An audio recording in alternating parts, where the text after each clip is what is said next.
Hi friends, welcome back. तो अभी हम देख रहे हैं जेंजी रैप्स हार्ड। अच्छा जी।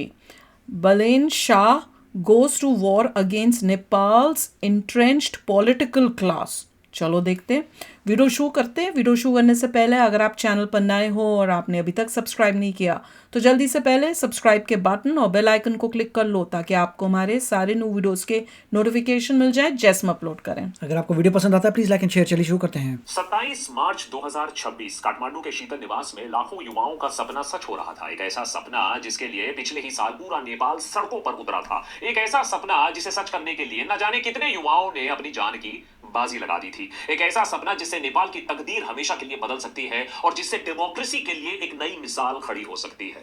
काले चश्मे, काले टोपी, काले जैकेट में 35 साल के बालेंद्र शाह ने नेपाल के प्रधानमंत्री के रूप में शपथ ली। ये दशकों में पहली बार हुआ था जब एग्जिस्टिंग पॉलिटिकल सिस्टम से बाहर किसी शख्स ने नेपाल की कमान संभाली हो। और ये कोई आम पॉलिटिशियन भी नहीं। पेशे से रैपर, ट्रेनिंग से स्ट्रक्चरल इंजीनियर रह चुके बालेंद्र शाह काठमांडू के एक्स मेयर थे। आज नेपाल के यंगेस्ट प्राइम मिनिस्टर के तौर पर अपना कार्यकाल शुरू कर चुके हैं।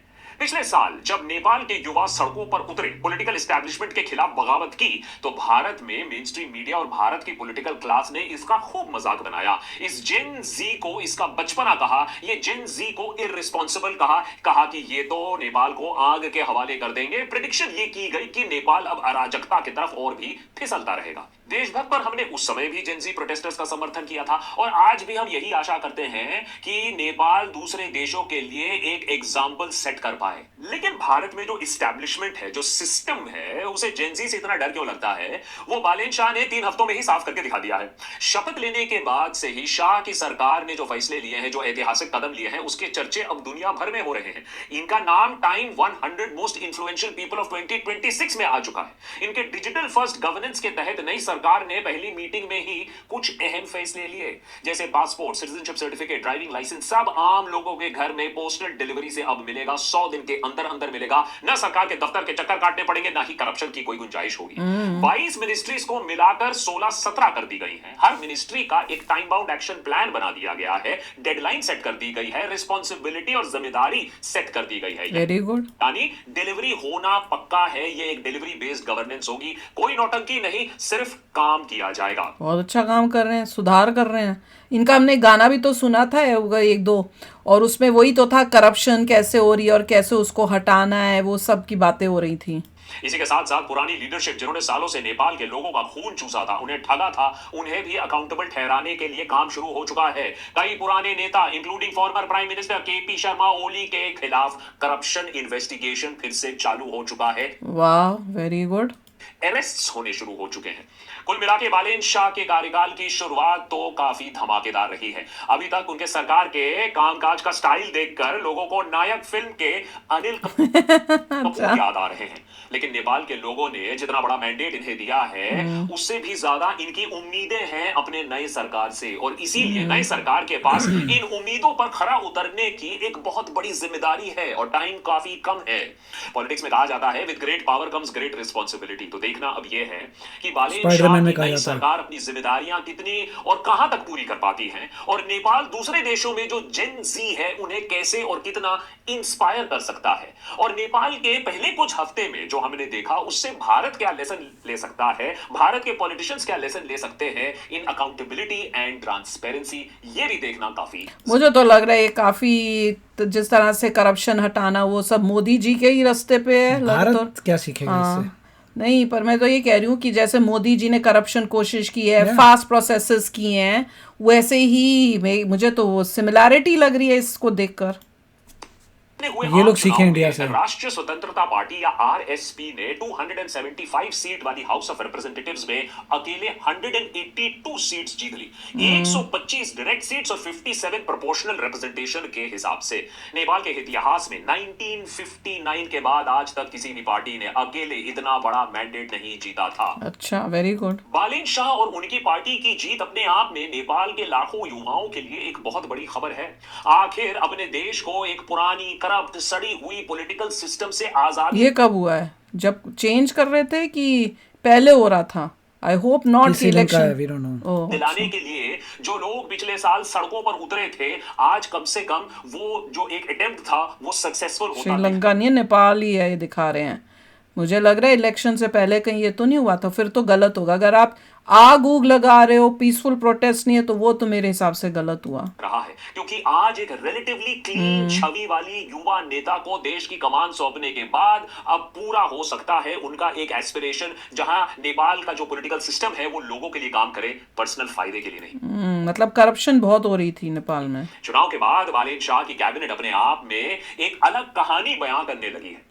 14 मिनिस्टर्स, जिनमें एज में सबसे जो सीनियर मिनिस्टर है, जो वरिष्ठ नेता हैं, उनकी उम्र 91 साल की है। 10 मंत्रीगण हैं जिनकी उम्र 40 साल से कम है, और इनमें 5 वुमेन मिनिस्टर्स भी हैं। अब फाइनेंस मिनिस्टर को ले लीजिए, डॉक्टर स्वर्णिम वागले, ऑस्ट्रेलिया से पीएचडी किया हुआ है, पेशे से इकोनॉमिस्ट है। होम मिनिस्टर सुदन गुरुंग एक फॉर्मर डीजे हैं, लेकिन खुद सितंबर 2025 के जेनजी प्रोटेस्ट में सीधा इन्वॉल्व रहे थे, इसलिए लोगों का काफी भरोसा है उनके ऊपर। नेपाल की न्यूली इलेक्टेड पार्लियामेंट में 30% से ज्यादा मेंबर्स की उम्र 30 साल से कम है। यह साउथ एशिया का यंगेस्ट कैबिनेट है और शायद दुनिया का सबसे यंगेस्ट कैबिनेट्स में से एक है।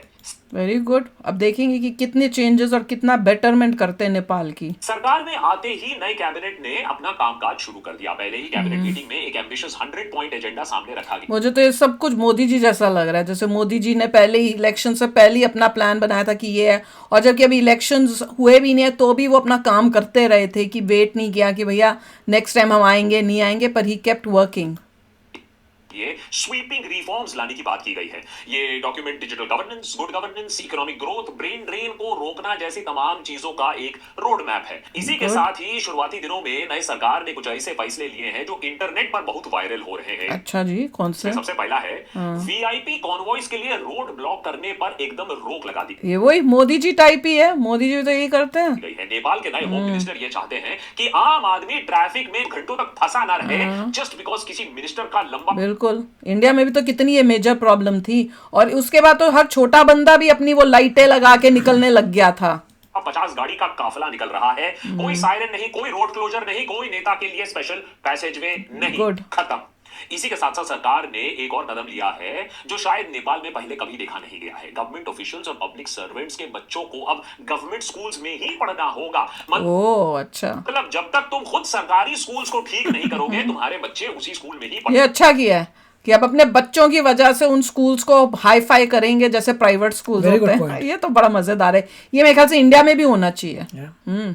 भार भूर भेजते हैं ना प्राइवेट स्कूलों में, और उसके बाद हायर एजुकेशन के लिए यूएसए भेज दिया, फलानी जगह फॉरेन भेज दिया, वो सब बंद। यहाँ इंडिया में तुम पब्लिक स्कूल्स में और पब्लिक कॉलेजेस में पढ़ो। ये करना चाहिए इंडिया को भी। फिर सरकारी दफ्तरों से पॉलिटिशियंस की तस्वीरें अब हटाई जाएंगी। सही बात भी है। कौन कौन है ये लोग, इनकी फोटो लगाने की क्या जरूरत है, इससे गवर्नेंस कैसे इंप्रूव होती है, और खासकर कि वो लोग जो अभी तक जीवित हैं और वहां उन्हें आपने दीवार पर लटका दिया है। करप्शन को टैकल करने के लिए एक हाई लेवल कमिटी भी अब बैठाई गई है। अरे गुड गुड, करप्शन में 1990 से 2026 तक हर बड़े पॉलिटिकल लीडर और सरकारी अफसर के एसेट्स की जांच करेगी। अरे वाह, ये तो इंडिया में भी होना चाहिए कि हर एक की एसेट्स की, क्योंकि देखो तो जी करते हैं एज ए मिनिस्टर बैठे हुए हैं और करोड़ों करोड़ों पता नहीं इनके पास है। इस कमिटी का प्रोग्रेस ट्रैक करना काफी अब इंटरेस्टिंग रहेगा। इन सब के अलावा नेपाल की नई सरकार ने एक डिजिटल ट्रांसपेरेंसी प्लेटफॉर्म का एक अनाउंसमेंट किया है। Very interesting. हर मिनिस्ट्री का काम, हर डेडलाइन, हर प्रोग्रेस रिपोर्ट पब्लिकली मॉनिटर की जाएगी। फिर पिछले साल जेनजी प्रोटेस्ट में जो 20 से करीब जो यंग प्रोटेस्टर्स जो शहीद हुए थे, उनके परिवार में कम से कम 1% को सरकारी नौकरी देने की भी बात चलो अच्छी बात है। गई है 1 महीने के अंदर अंदर। और फाइनली नई सरकार का सबसे जो चर्चित काम है, जो प्रोटेस्ट हुआ था जिसकी वजह से प्रोटेस्टर्स मरे थे, उनको न्याय दिलाने का। 28 मार्च 2026 यानी बालेन के शपथ लेने के सिर्फ एक दिन बाद सुबह 5 बजे काठमांडू में राइट गियर पहने पुलिस की गाड़ियां एक लंबा कॉन्वॉय एक मिशन पर निकल पड़ता है। पुलिस की ये टुकड़ी जा रही थी former prime minister KP Sharma Oli के। ओली का तो काफी सुना था ना, गड़बड़ बंदा था। घर नेपाल के इतिहास में पहली बार एक पूर्व प्रधानमंत्री को मर्डर के आरोप में ओए होए, गिरफ्तार किया जा रहा था। होम मिनिस्टर सुदन गुरुंग ने सोशल मीडिया पर इसकी जानकारी देते हुए कहा, a promise is a promise, no one is above the law, we have taken former prime minister KP Sharma Oli and former home minister Ramesh Lekhak under control, this is not vengeance against anyone, it is simply the beginning of not revenge. Gauri Bahadur Karki commission की 907 page की report जो सितंबर 2025 की protest crackdown की जांच कर रही थी, उस रिपोर्ट में साफ कहा गया था कि ओली और फॉर्मर होम मिनिस्टर रमेश लेखक क्रिमिनल नेग्लिजेंस के दोषी हैं जो प्रोटेस्टर्स की मौत का कारण बनी। रिपोर्ट में कहा गया कि पुलिस की फायरिंग 4 घंटे तक बिना रोक टोक जारी रही। बाप रे, पर क्वेश्चन ये क्यों, क्या वो लोग वायलेंट हो रहे थे प्रोटेस्टर्स, वो क्वेश्चन है। और प्रोटेस्टर्स जब वायलेंट हो रहे थे तो आपने पहले कितनी बारी उनको वार्निंग और जो प्रोसेस होता है उसको फॉलो किया था, क्वेश्चन तो ये है। पर 4 घंटे, वो तो मैं भी नहीं, वही तो, वो तो मुझे समझ ही नहीं आ रहा, कुछ भी वो 4 घंटे नेग्लिजेंस था और उसी का नतीजा था ये मौतें। उनके लिए इस कमीशन ने 3 साल से 10 साल तक की सजा रेकमेंड की है। उसका देखा पकड़ा हुआ था तो जब उसके बाजू पे सारी वो बैंडेड टाइप कुछ लगी हुई थी इसके ओली के। ने पहले कैबिनेट मीटिंग में ही इस रिपोर्ट को इंप्लीमेंट करने का फैसला ले लिया था। दरअसल देखिए, इसके पीछे एक हिस्ट्री है। एक पुराना पॉलिटिकल सिंडिकेट चल रहा है नेपाल में, जो 1990 में नेपाल में डेमोक्रेसी के आने के बाद से ही एक्टिव हो चुका था। इस क्या था भाई? सिंडिकेट की देन है स्कैम पे scam, wide body aircraft case, fake refugee scam, cooperative sector fraud. इसमें और जैसे इंडिया में ही स्कैम पे स्कैम हुआ करते थे। पॉलिटिशियंस, ब्यूरोक्रेट्स, कॉन्ट्रैक्टर्स, हर कोई बहती गंगा में सालों से अपने हाथ धो रहा है। एक दूसरे की फाइल्स दबाई जाती है, एक दूसरे के स्कैंडल्स को छुपाया जाता है, तो कोई एक्शन कभी किसी ने किसी के खिलाफ लिया नहीं। लेकिन बालेन सरकार ने इन स्कैम्स की सारी फाइल्स को एक बार खोलने का फैसला कर दिया है। केपीओ, गुड, ओली, शेर बहादुर देवबा और प्रचंड, इनके खिलाफ मनी लॉन्ड्रिंग की formal 3 ex prime ministers, by god, 3 investigation अब शुरू हो चुकी है। Department of money laundering investigation, central investigation bureau, दोनों मिलकर इस पर काम कर रहे हैं। इन इन्वेस्टिगेशन से क्या निकलता है ये देखना काफी दिलचस्प रहेगा। इसे क्या कोई डिरेल कर पाएगा, या सच में हम अपनी आंखों के सामने एक पूरा करप्ट पॉलिटिकल सिस्टम बदलते हुए देखेंगे, उन्हें पनिशमेंट पाते हुए देखेंगे। इंटरेस्टिंग होगा देखना। जो चेंजेस अभी हम देख रहे हैं, जिस नए और बेहतर कल की तस्वीर हमारे सामने बन रही है, वो रातों रात या कुछ हफ्तों में नहीं बनी है। इसके लिए नेपाल के लाखों युवाओं ने संघर्ष किया था। पिछले साल सितंबर में नेपाल में जब स्टूडेंट्स, युवा, उनकी जेनजी सड़कों पर उतरी थी, बदलाव की मांग की थी, ये तो गलत है, पत्थर फेंकना। तभी इस चेंज की नींव रखी गई थी। ये कहानी शुरू होती है एक गवर्नमेंट ऑर्डर से। बेसिकली नेपाल की सरकार सोशल मीडिया प्लेटफॉर्म्स को धमकाने की कोशिश कर रही थी कि तुम हमारे रेगुलेशंस और गाइडलाइंस, ये हमने न्यूज़ सुनी थी ना कि ये सब बंद कर रहे थे, कि तुम क्या था, सोशल मीडिया सब बंद हो रहा था। हमने कहा पता नहीं क्यों बंद हो रहा है, पर हमें तो तब ये लगा था, न्यूज़ तो ऐसी थी कि इसलिए बंद कर रहे हैं क्योंकि वो नेपाल के जो रूल्स हैं उनको फॉलो नहीं कर रहे। तो हमें लगा कुछ और है, तो मतलब हो सकता है सोशल मीडिया इसलिए बंद हो रहा था ताकि अब एक दूसरे से जो है जेनजी और ये जो पब्लिक नहीं बात कर सके, उसको कंट्रोल किया जा रहा था क्या? देंगे।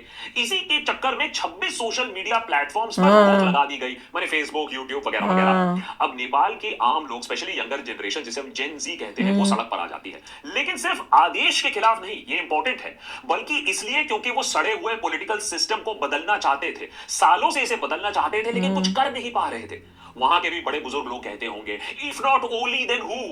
लेकिन युवा के पास कम से कम सोशल मीडिया पर आवाज निकालने का एक जरिया भी था, लेकिन अब वो जरिया भी उनसे खींचा जा रहा था। बस फिर क्या था, इतने दिनों से जो गुस्सा सोशल मीडिया पर जाहिर किया जा रहा था, ये जो कल्चर, जो ये जो बड़े बड़े मंत्री थे उनके बेटों को एक्सपोज किया जा रहा था, अब यह गुस्सा सितंबर 8, 2025 को सड़कों पर आ जाता है। काठमांडू और नेपाल के दूसरे शहरों में हजारों जेनजी प्रोटेस्टर्स सड़कों पर आ जाते हैं। अब सोशल मीडिया बैन के आगे बात बढ़ जाती है और ये भ्रष्टाचार, नेपोटिज्म के खिलाफ एक बड़ी लड़ाई बन जाती है। अब पता चल रहा है कि क्या हुआ था।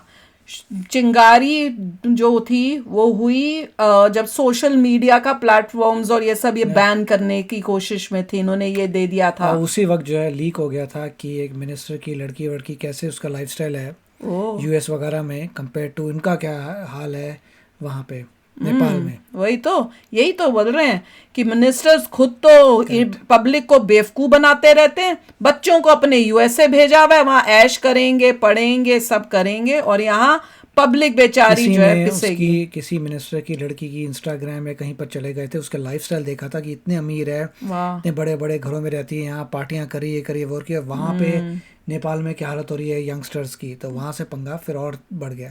इवन ईरान के जो है कई वो आए हैं न्यूज जिसमें उनके भी मिनिस्टर्स जो उनके हैं भी वो यूएसए में बैठे ऐश कर ऐश रहे कर रहे थे, हैं। उसके वो भी बच्चे सारे। वो भी है, वो भी न्यूज कवर करनी चाहिए हमें भी बताने के लिए कि वही हाल यहाँ पर भी था। ईरान के वैसे तो यूएसए के अगेंस्ट ये वो, और उनके बच्चे छोड़ छाड़ के यूएसए की सिटीजनशिप के लिए बैठे हुए और यहाँ ऐश कर रहे हैं। तो वो ये, पर देखते अब आगे भी देखेंगे इस वीडियो में क्या है। पर इससे पता चल रहा है कि क्यों लोगों ने पहले वालों को निकाला और इनको जो है वोट दिए और वो जो है इनको किया, और काम अच्छा कर रहे हैं। कई चीज़ें जो थी वो तो मोदी जी ने की हैं, यहाँ पे हमें पता है करप्शन के अगेंस्ट और वो सब, पर कुछ चीज़ें जो अभी इनकी सुन के बहुत अच्छा लगा। जैसे तुम अगर मिनिस्टर हो ये हो तो तुम्हारे बच्चे भी पब्लिक स्कूल में पढ़ेंगे, कोई बड़े स्कूलों में जाना नहीं है, पब्लिक स्कूलों में पढ़ो। वो मुझे आइडिया बहुत ही अच्छा लगा। ऐसा ही इंडिया में भी करना चाहिए। और भी 2-3 चीज़ें थी जो बता रहे थे, मैंने कहा ये कुछ नया है, ये भी इंडिया में भी इम्प्लीमेंट होना चाहिए। तो वेरी गुड। अब आगे देखते हैं आगे इनकी कहानी क्या होती है कि किस तरह से पब्लिक आई, कैसे रिवोल्ट किया। तो एक होता है ना पार्ट, जब बोलते हैं ना घड़ा भर जाता है, तो उसके बाद तो फिर कितना कोई सहेगा कि तुम लोगों का खून चूसो, खुद अपनी ऐश करो। तो चलो यार, आप भी शेयर करना अपने थॉट्स। चलते हैं, मिलेंगे नेक्स्ट वीडियो में बहुत ही जल्द। Till then take care and bye bye. तो अगर आप मेरे इस चैनल पे नए हो तो जल्दी से सब्सक्राइब के बटन को हिट करो और बेल आइकन को क्लिक करो, ताकि आपको मेरा जब नया वीडियो मैं लगाऊं आपको उसके बारे में जल्दी से पता चल जाए।